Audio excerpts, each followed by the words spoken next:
Então, vamos lá. Bom, gente, por que que eu escolhi essa temática para a aula de hoje? A gente sabe que a competência que a gente mais vai ter que estudar até o final do curso é a competência 3, né? Acho que não é novidade para vocês isso.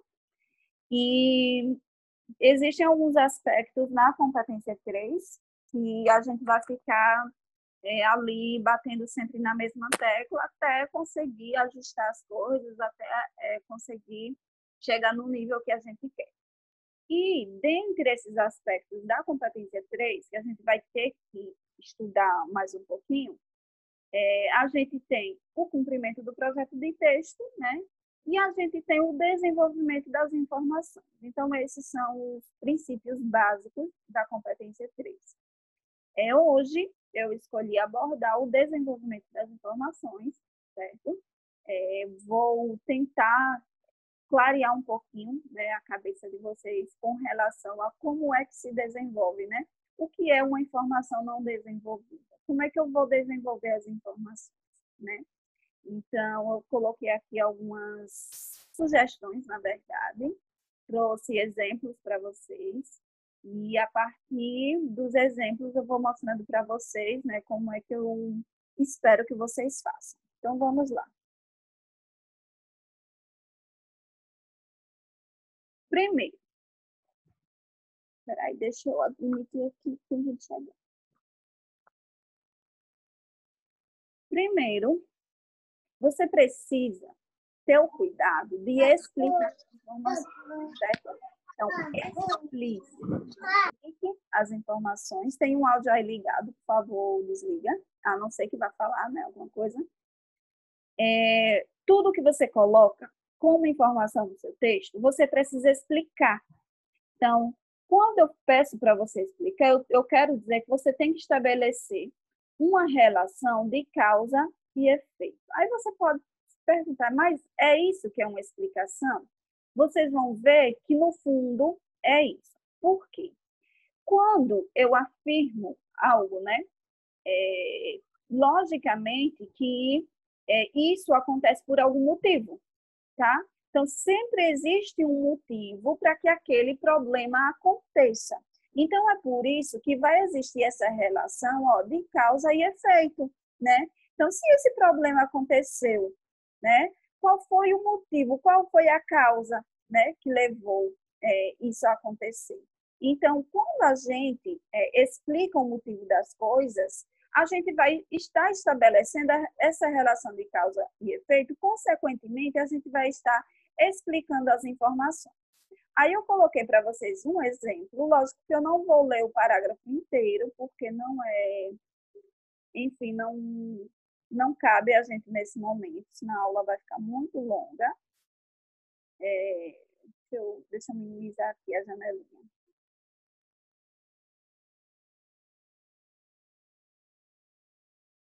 Então, vamos lá.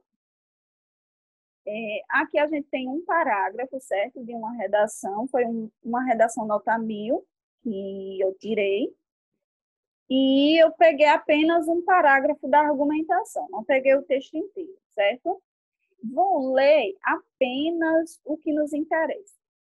Vejam, quando vocês estiverem estudando em casa pelo material, sim, vocês podem ler tudo. Mas o que é que eu quero mostrar para vocês?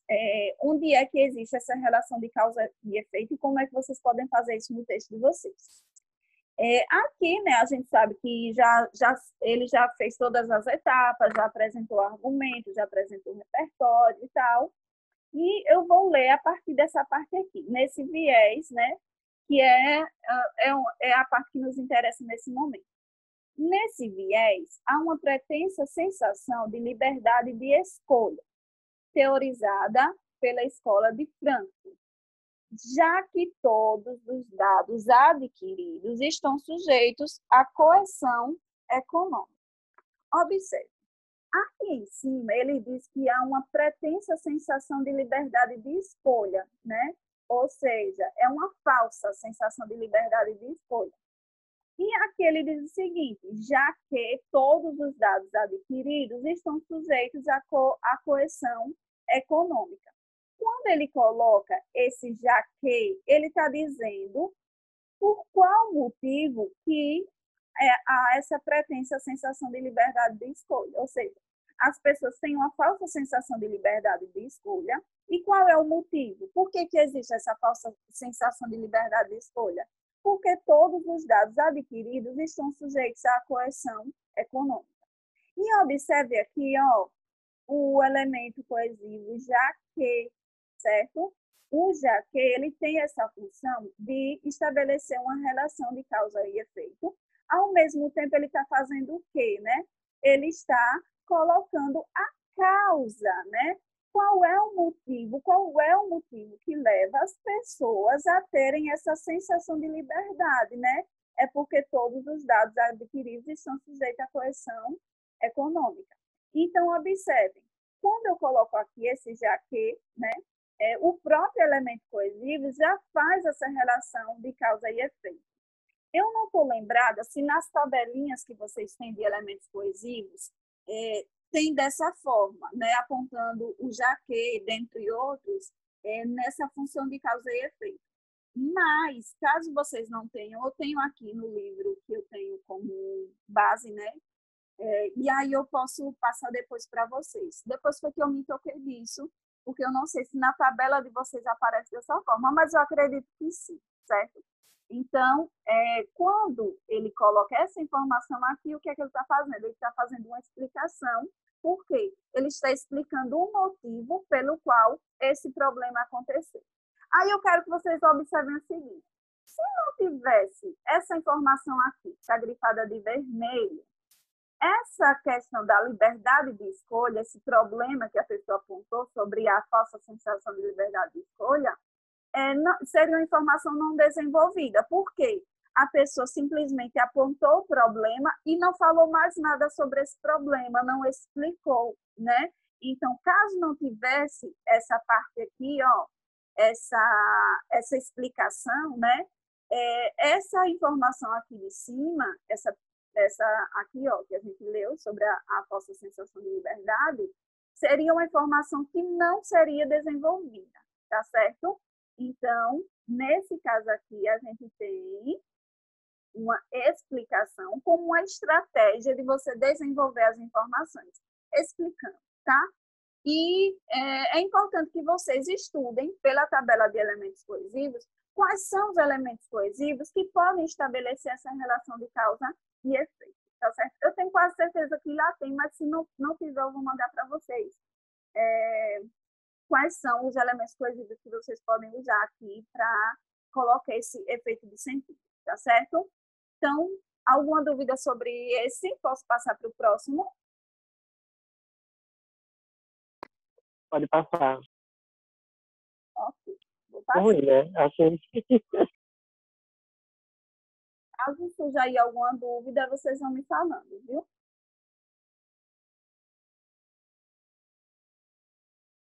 Vamos lá. Então, além de explicar, você pode justificar, certo? Qual é a diferença? Professora, Oi. tá grande as letras, não dá para enxergar o texto todo. E no meu não tá, não. Deixa eu diminuir. Melhorou? Aqui tá normal. Não? Passa um pouquinho pro lado para ver se é isso. Não passa, não, porque tá em PDF. Hum.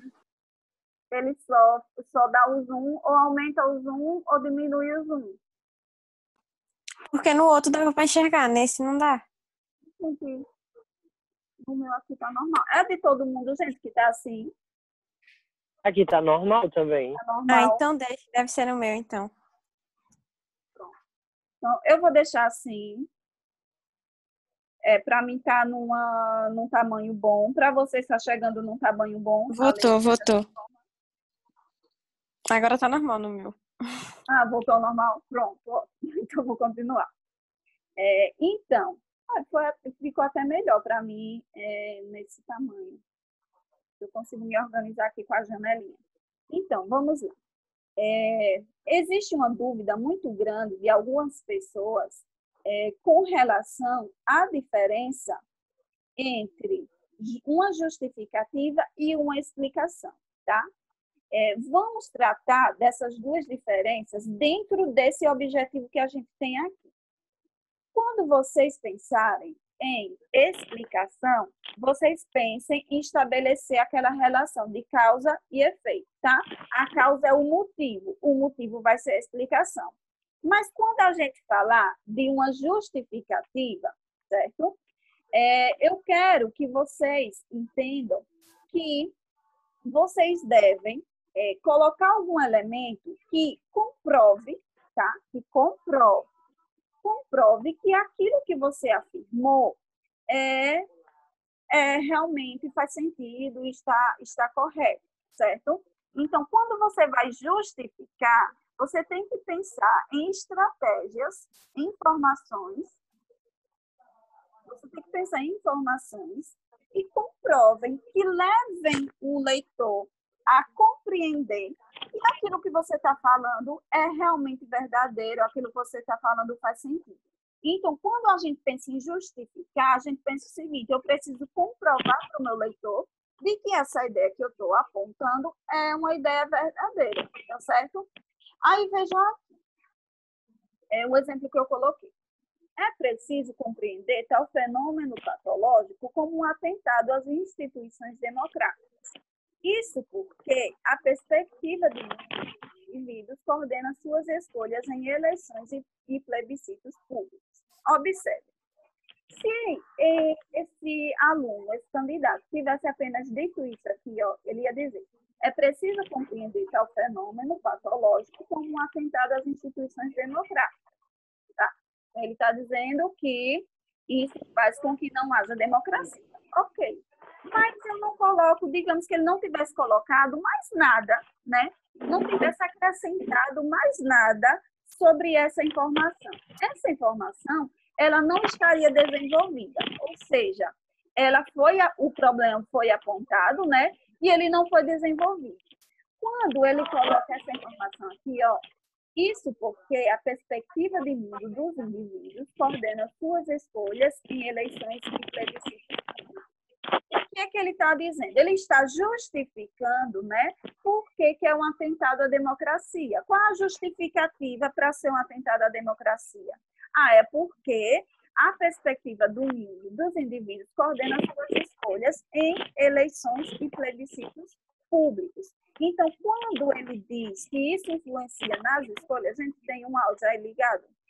E quando ele diz que isso influencia nas escolhas, ele está, na verdade, justificando, tá? Justificando aquilo que ele apontou como problema. Então, quando ele faz essa justificativa, ele está desenvolvendo a informação que ele colocou, tá certo? Então, qual é a diferença? Quando a gente pensar em explicação, a gente vai pensar numa relação entre causa e efeito.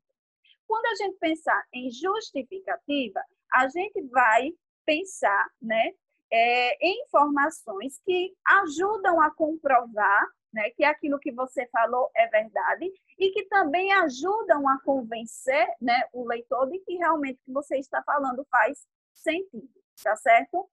Posso passar para o próximo?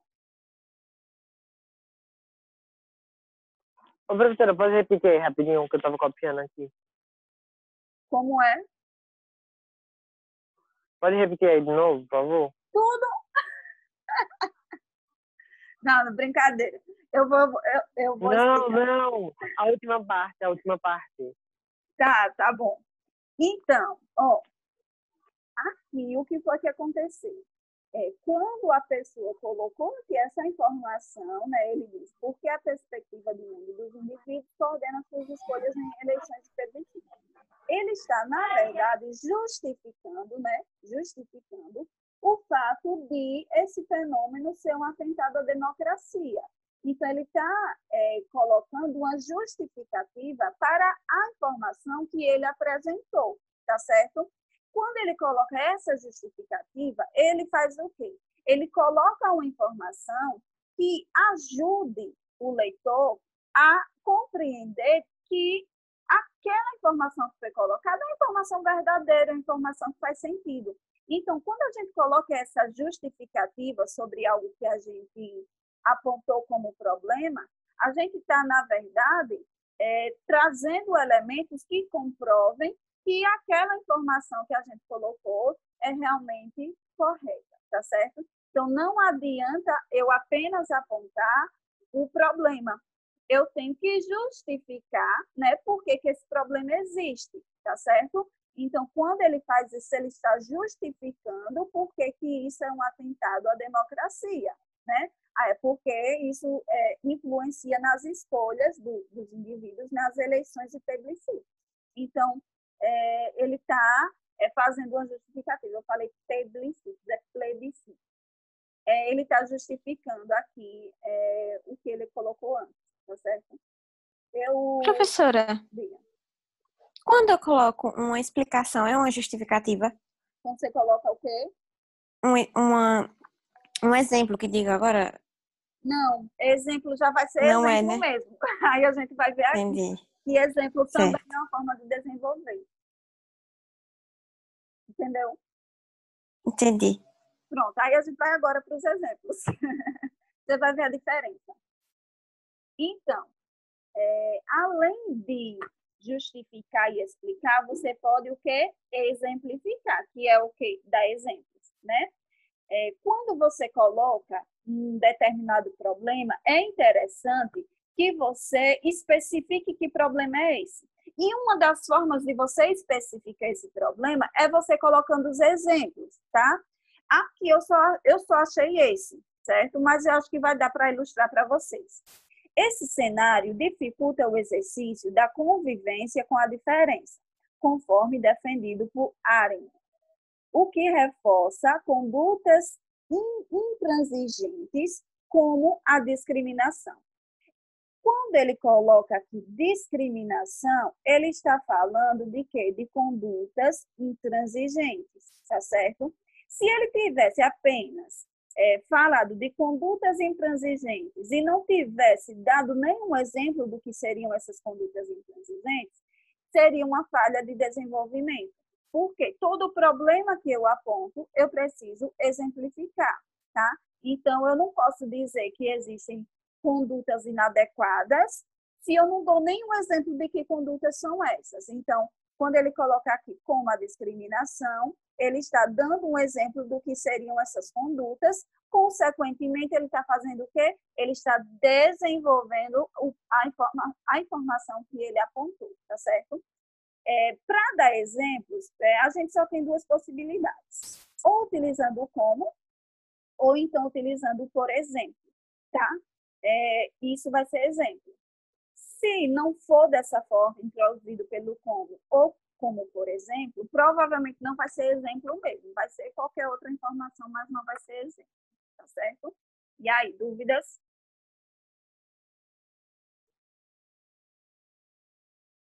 Deixa eu olhar aqui o bate-papo.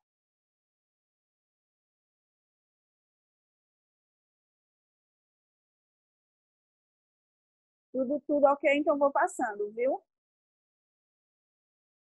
E a última. Gente, eu demoro assim porque eu fico procurando um lugar para colocar a janelinha aqui, que fica me atrapalhando. Jussiane, Oi, tem como aumentar seu áudio? deixa eu ver.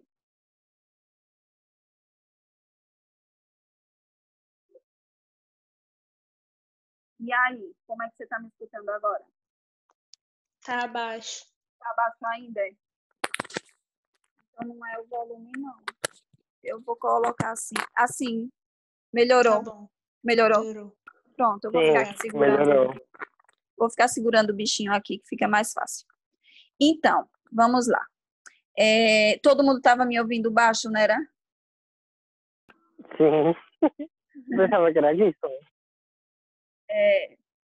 Que bom, mas que bom que ela me deu o toque. É bom vocês me falarem, viu? Que eu não tenho noção, né, de como o áudio está chegando. Então, vamos lá. A última sugestão aqui, né, é com relação a você mostrar as consequências do problema. Aí você pode pensar, mas não é a mesma coisa da causa e efeito? Não é exatamente. Vocês vão entender o porquê. Porque quando eu falo das consequências, eu estou falando das consequências do problema que foi apontado. Se você me aponta um problema, isso significa que esse problema gera outro problema, tá? Então, quando a gente está argumentando, sempre há essa relação. Eu coloco um problema e, a partir desse problema, vai gerando outro, né? Então, é importante que, ao apontar esses problemas, vocês me digam qual é a consequência dele. Vocês vão entender melhor aqui com o exemplo. Isso ocorre na medida em que, ao ter acesso, eu vou começar do início, senão a gente não vai entender nada. Ademais, a influência do meio virtual atinge também o âmbito intelectual.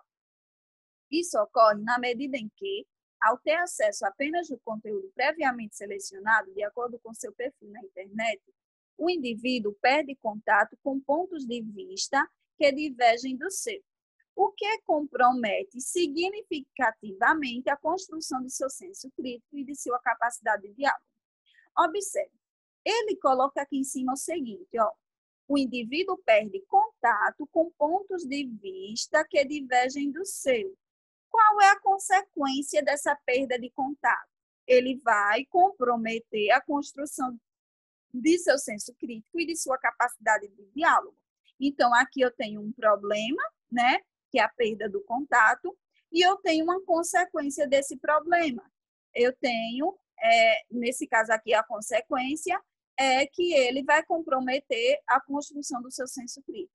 Então, aqui eu tenho um problema e a consequência desse problema. Se eu apenas aponto o problema e termino o meu período aqui, vai ser uma falha de desenvolvimento. Por quê?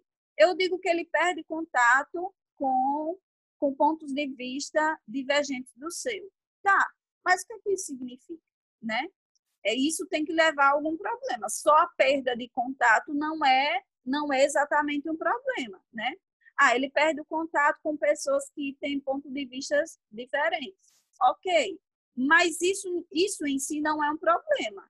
É algo que vai gerar outro problema maior, tá? Então, o problema maior é realmente esse comprometimento do seu senso crítico, como foi colocado aqui, tá certo? Então, é isso. Eu espero que tenha clareado um pouquinho, né, com relação a essa questão de desenvolver as informações. Na maioria dos casos, quando vocês falham na competência 3, é isso que acontece, né? É porque faltou alguma informaçãozinha. Quando eu coloco lá na redação de vocês, explique como isso acontece, dê exemplos, é isso que está faltando. É porque, às vezes, vocês apontam o problema e simplesmente deixam lá, esquecem aquele problema lá. Mas lembrem que todo problema que é apontado, ele precisa ser desenvolvido. E de que forma você vai desenvolver? Utilizando essas estratégias que eu coloquei para vocês aqui, tá certo? E aí, agora é com vocês.